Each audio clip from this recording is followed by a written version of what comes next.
Hi everyone, as requested, I'm gonna be reviewing a video called Uncommon Life Advice for Men in Their 20s. I'm 46 by Elliot Hulse. In this video, I'm going to share with you 4 pieces of uncommon life advice that you probably won't hear from other old guys for men in their 20s. But why should you listen to me? Well, it's totally up to you. I'll give you a quick background and then you decide. Number 1. So I was married at age 23, and my wife and I of 22 years had 4 children by the age of 27. I was self-employed by... They stopped having children at 27? The wife was 27? Why, I wonder. I don't want to fuck my wife. That's their own thing. Just curious, why would you just stop? 50 years ago, people had at least 5 children. 100 years ago, 10 plus children. Whatever. Age 25, and had almost 1 million subscribers on my other YouTube channel by the age of 30. I remember that channel. You don't have to be a good boy all the time. I became a pro strongman at age 27, and I'm still competing as a masters, age 47, today. Okay, so you got married. Marriage doesn't even exist. Then you lifted metal. You competed with other guys who can lift more metal for no reason, just to injure themselves and stress their bodies. Okay. And then you got 1 million subscribers, meaning that your content appeals to the majority, or to at least a lot of people. Do you understand what that means? If your content is appealing. And throughout my 20s and my 30s, I explored a lot of different religions and philosophies, everything from Baha'i to Buddhism. And at age 40, I discovered that all roads lead to Christ. So here's my Of course, it's a video about the religion. It just had to be. advice. Number 1, get married young. So there's a lot of... You didn't even get married young. And you shouldn't get married anyway. As I said, it doesn't even exist. How can you do it? But people just imagine that they are married by putting on a ring on their finger or signing a contract. problems with how we do dating, courtship, and marriage in our world today, and it's evidenced by the high amount of divorce rates. And I would contend that the sexual revolution, which brought promiscuity and fornication to the forefront as a virtue to look for, to go towards, has caused a lot of problems in the family. He's not wrong. And as I've said before, even though I am absolutely against religions, if the United States, I think that he's from the US, right, would be the way it used to be even 50 years ago, it would be a lot better. If he would be here, then religions are kind of here, the old kind of US, but the natural US, before the US, before the Europeans came to this land, that's way above any of it, because you had the natural people living there, eating raw meat, drinking blood, the actual real Americans, the Native Americans, if there would be such a thing as Americans. It's just a stupid man-made name that they gave to these people or to the country. It doesn't exist anyway, it's all in your head.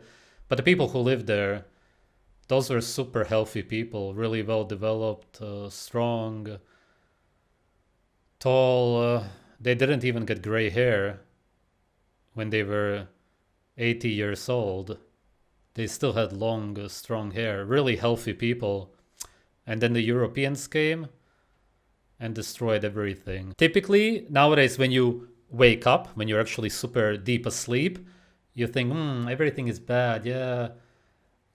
People are promiscuous, blah, blah. What's the answer? Christ, religions.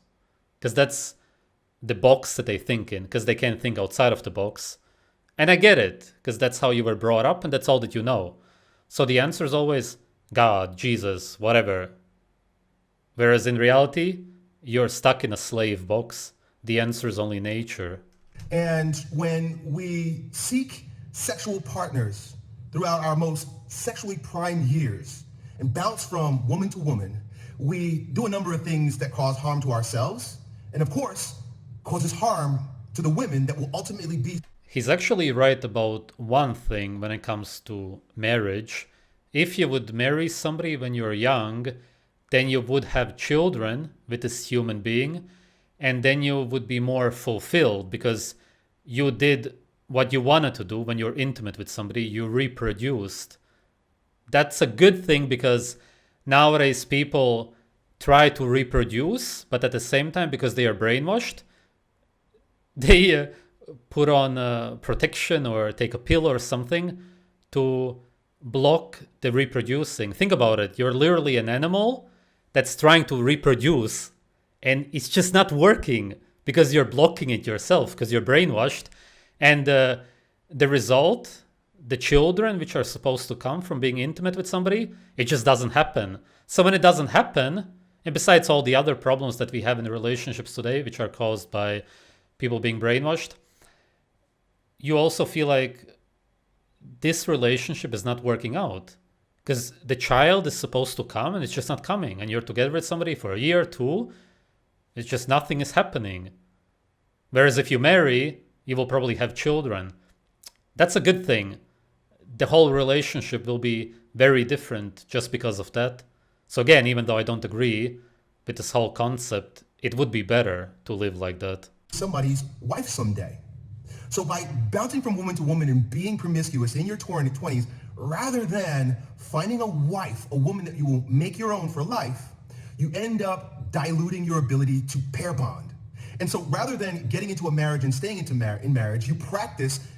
If you have a lot of partners, whether you're a guy or a girl, yeah, it's going to be really hard.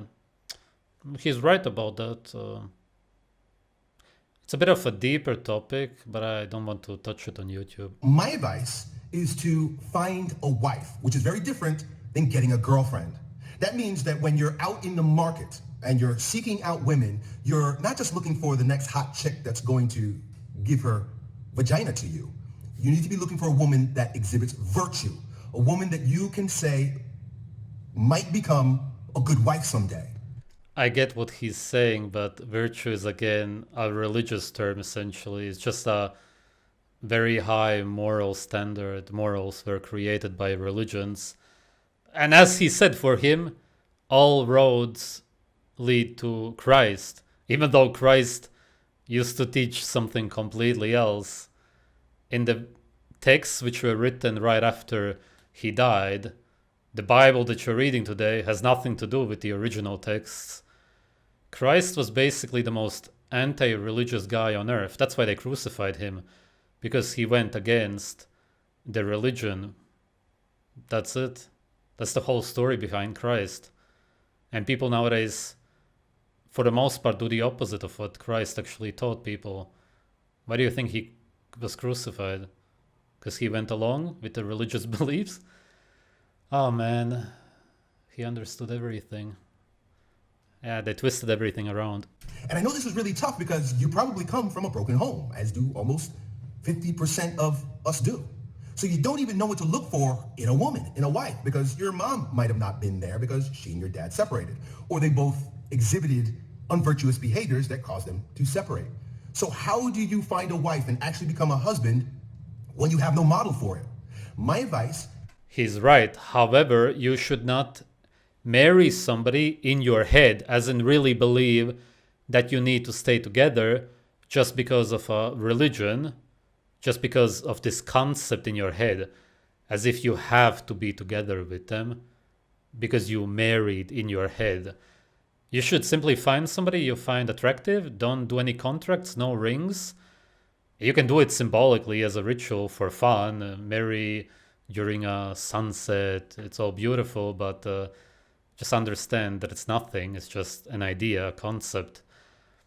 But if you do find them really attractive, you really want to be together, then that's great. And that's all that marriage should be. As I have explained in a different video, it's called Sex Equals Marriage. What it means is, and you can watch the video, I will link it actually, you should watch it.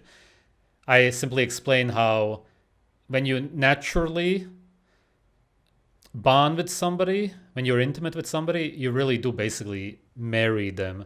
It's the only kind of real marriage there is, if there would be such a thing. Is to look for happy married couples that are in their 50s, 60s, or beyond, and interview them. Ask them questions. Ask the husband in particular what he was looking for when he was finding a wife and what he appreciates most about his wife. You'll discover that a lot of things that you're seeking in young women today are nowhere on that list. Because looking for a good time is much different than looking for a long time. And so we gotta proceed from that paradigm. Cool, that's number one. I don't agree with him. In the first place, whether you want to admit it or not, you look for somebody you want to reproduce with. You understand intuitively what kind of children you will have with this human being. That's what it's about in the first place. Number two, don't start a business to make big money. The problem with chasing money is that money doesn't ultimately satisfy. I'm not saying having a lot of money isn't fun. You'll be able to fulfill a lot of your desires. But if what you have to do on a daily basis... Money doesn't even exist. The only thing that you can do is in the system manipulate people to give you something in return for nothing. That's what the system is. You work for nothing, you always get nothing in return. If you sell something, you give them real items, you get nothing in return. Monopoly money, useless, worthless. But yes, indirectly, you could buy a lot of good food with it in the system, but you can't really fulfill, well, there's no desires, natural desires that you can fulfill with money, obviously, because it doesn't exist. Only indirectly you can kind of manipulate your way into something in the direction. But to hunt, actually, you just need to hunt. And there's nobody who can pay you for it, and you can't pay anybody to do it directly because it's you hunting. It's the same with everything you naturally want. So the actual real natural desires, which he would see as sins probably because he's religious, you have to do them yourself. I know a lot of guys my age, younger or older, who make a lot of money, but they're miserable. Their health suffers, their marriage suffers, their spiritual life suffers. Everything suffers while their bank account grows. And a lot of those guys ultimately admit that it wasn't worth it. So instead, you want to choose a business if you decide... Of course, because they achieved nothing, and eventually you realize that maybe you get $1 million and then you want two. Whatever amount you get, in the end, you realize, wow, okay, well, it changes nothing. I'm not any happier. Because the years go by, you still don't have a family. What good is it? It's just nothing. A rich human being, if there would be such a thing, would be a man, in this case, with a lot of children, who is able to hunt, who dominates, who's strong. As being your own man, renting yourself out, but in someone else's business. It's okay. It's great, especially if it's in alignment with your integrity. When I say integrity, I don't mean righteousness or highfalutin virtue. I'm talking about right for you. You got to do work that's right for you. Before I go into number 3, if you're watching this far and you are in need... There is no real work that's right for anybody. Nobody wants to work. A human being naturally, and that's how life is in nature, just wants to do whatever he or she wants to do the whole day. And that's just how you live. And that's what makes you happy. That's heaven. Yeah. And of course, in captivity, which is where we live today, you can't do most of what you want to do. How can you feel good then?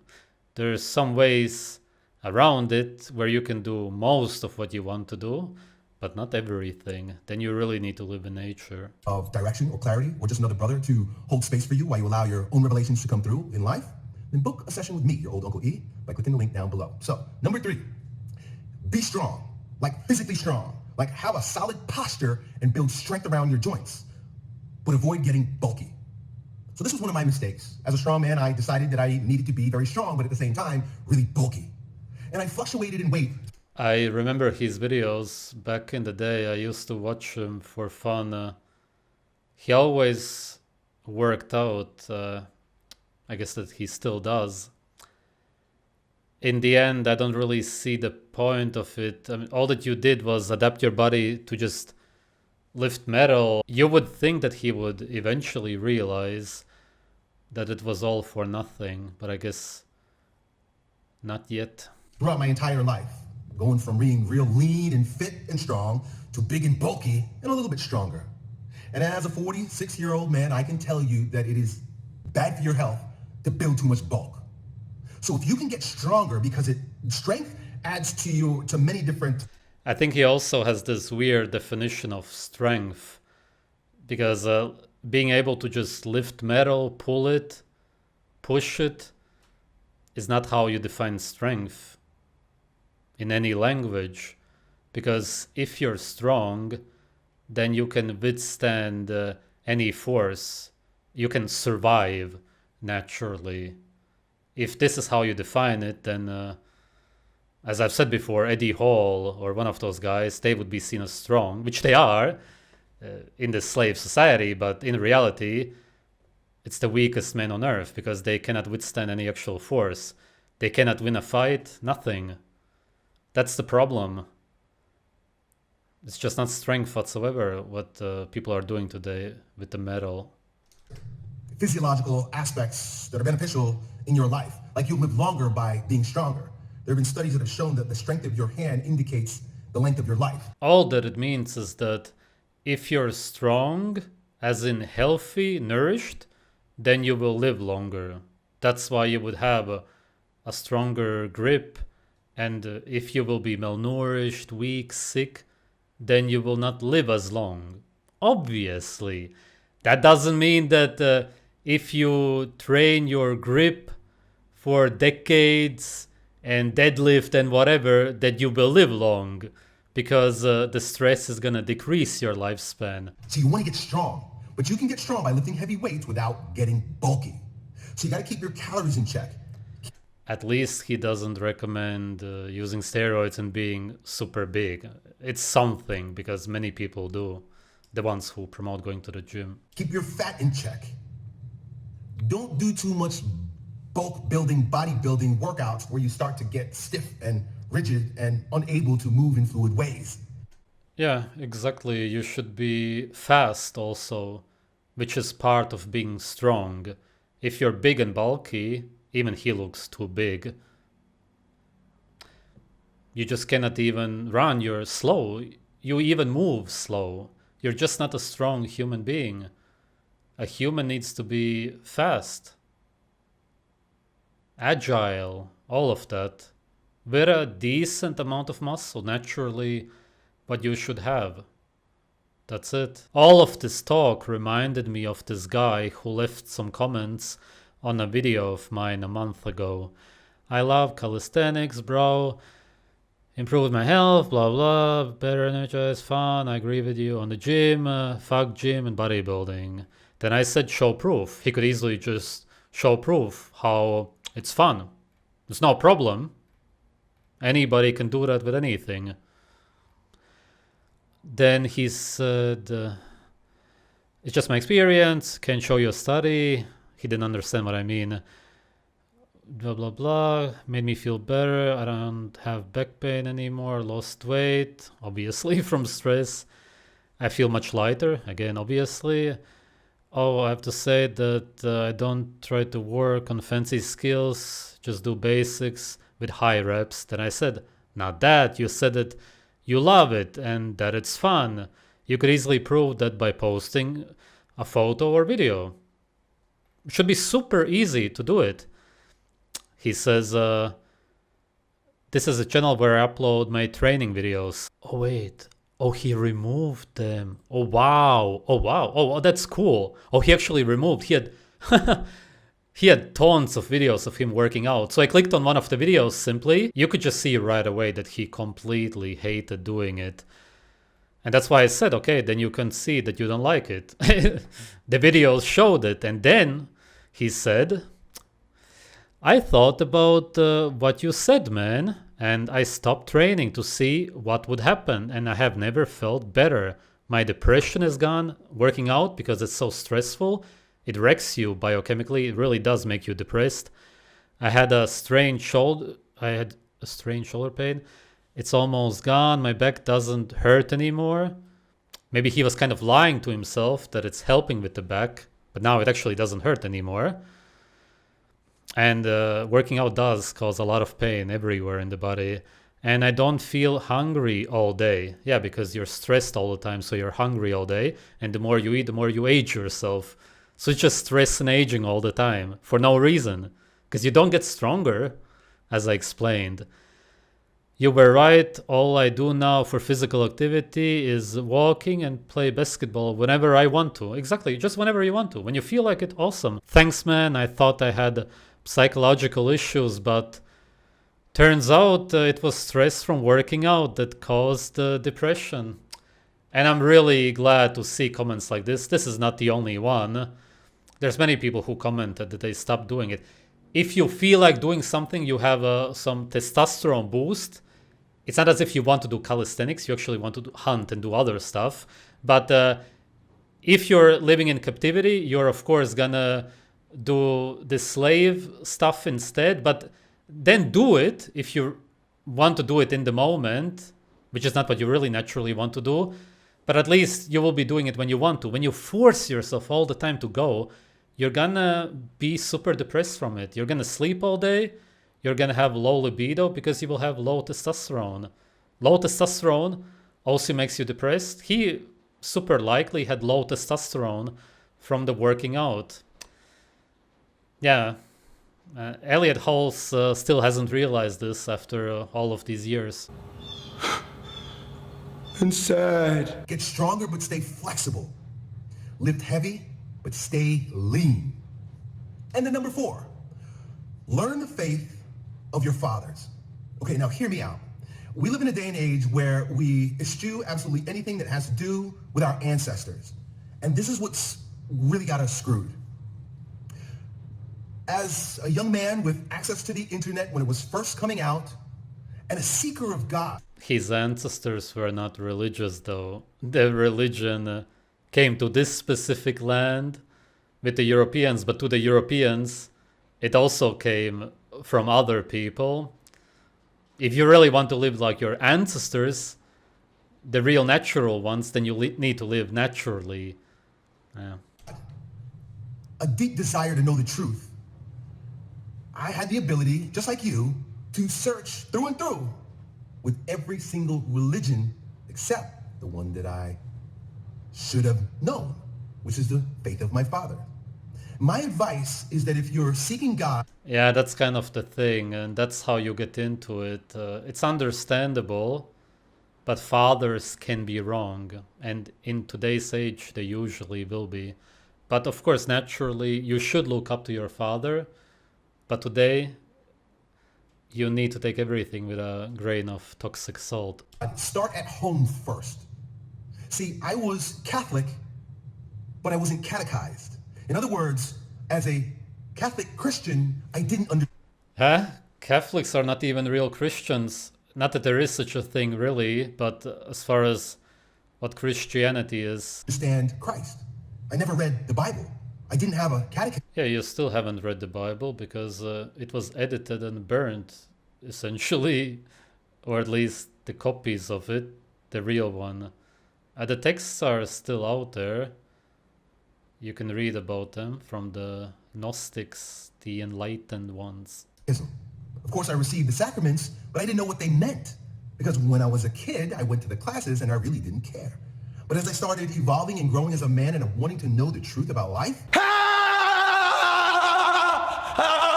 I looked everywhere except for what was already inside. But it wasn't inside.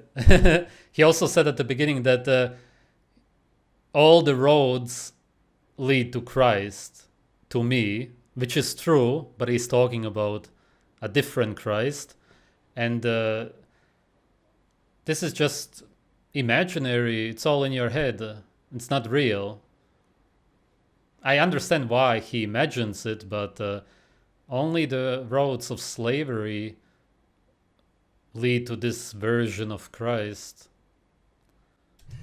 And so I'm not telling you which religion to choose, although all roads lead to Christ. But if you're looking... It just depends on where you grow up. You grow up in a different country, speak a different language, then you're part of a different religion. Come on. That alone should make you think. Man, this guy needs to watch this documentary. I've linked it in many of my videos, but I will do it again. Where this very religious man meets a natural tribe and realizes that religions are nonsense. And he was a pastor or something, a really religious guy. And even he drops the religion just because he realizes what life is really about. How life in nature is, that there's no need for it. Because you only look for religions when you're lost. A happy, healthy human being who does whatever he wants to do, which is how life is in nature, never looks for anything because he's happy, he's fulfilled. If you're at the peak, at the top, why do you need anything? When you're at the bottom, you're enslaved, you're depressed, you're lost, yeah, then you're looking for something. And in the box of slavery, the answer is always religion. Yeah, and it's another trap. And you're seeking, you're searching, start at home first. I would say learn the faith of your father, really thoroughly understand it, read the scriptures and books and understand the tradition. And if it still leaves you empty, then explore Christianity. I'm pretty sure that my father was also religious. Not that I understood much about it as a child. But I don't care. He was wrong about it. So what?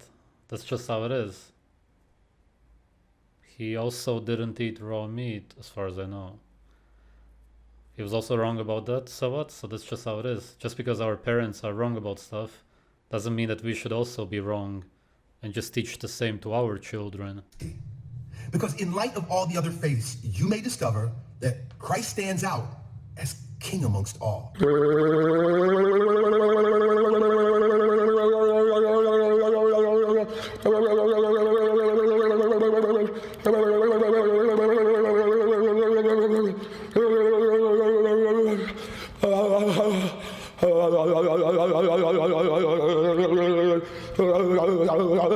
I love being a Catholic, but it's only because I started learning about the faith. And it happens to be not just my... Yeah, exactly, but just before that you said that it was already inside of you. Then why do you need to learn about it? If religions or Christ would be inside of us, then we would be born. We wouldn't need to read any man-made symbols from a man-made book, and we would just know. What do I want to eat? When do I want to sleep? And Christ is king. It would just be inside of us. Because think about it. If God created this earth, then God must have programmed every being to know exactly what's good and bad for them, which is your intuition. And there's nothing inside of you that has religions programmed in your brain, intuition, nothing. Religions are just not part of your natural self. It's not you. Favorite, but the one true faith. That's the truth. Yeah, but everybody says that about their own faith. That again debunks it all. Don't you never think about it? Why do you think that you have it all figured out and the other people think exactly the same about their own faith? What if you're all wrong? What do you think is likely? That you are right about your specific faith and everybody else is wrong about theirs, or that it's all man-made and you're all wrong? What is more likely? You could admit it if you were strong enough. Another sign that he's weak, actually. Actually, that's the biggest sign that he's weak. Forget about your muscles, how you look like biologically. This is weakness. This fear. Oh, what's gonna come after this life? Oh no, I need to do the opposite of what I naturally want to do. I don't want to be a sinner, and then I will go to heaven. Yes, that's how life works. Just go against your intuition your whole life, be miserable, and then you go to heaven. Yeah. Either that's how it really is, or it's the perfect control system. It's invisible chains around you in everyday life. I hope that helps you. Those are 4 pieces of advice. Don't be a whore when you're young. Don't go chasing money. Don't get big and bulky. And learn the faith of your fathers. And ultimately come home to Christ. Done. I can actually partly agree with the points. I kind of agree with the first one. Money doesn't exist. Of course, I agree with the second one. It's useful in slavery, in the system, but you just have to realize that it's nothing. It's an illusion. I kind of agree with the third one because you shouldn't be big and bulky, seeing as that's not strength. There's more ways to define strength, but as I said, if you're not fast, agile, and you cannot withstand a force, if you can hardly even walk, your movements are really slow, you won't be able to withstand any so-called natural force. It's just not a natural body. It's not designed like that. You cannot survive like that. Really, even in this man-made system, it kind of works. It's hard, but in nature, not at all. It's just done. And the fourth point I completely disagree with. Obviously, because as I said, he's talking within the box of his father in this case. I understand all of that. Family values and doing what your father did, that's great. If it was nature, you learn how to hunt from your father, you look up to your father, your family, brothers, bigger brothers especially, that's all great. But in slavery, your brothers and father can be wrong. And usually, as I said, in this day and age, they will be wrong. He should look outside of the box. Maybe you can see the light. It's right there. Just look, really. Nature is right there. What you naturally want to do is inside of you. That's what's really actually inside of you, because you were born with these needs and desires. Thanks for watching.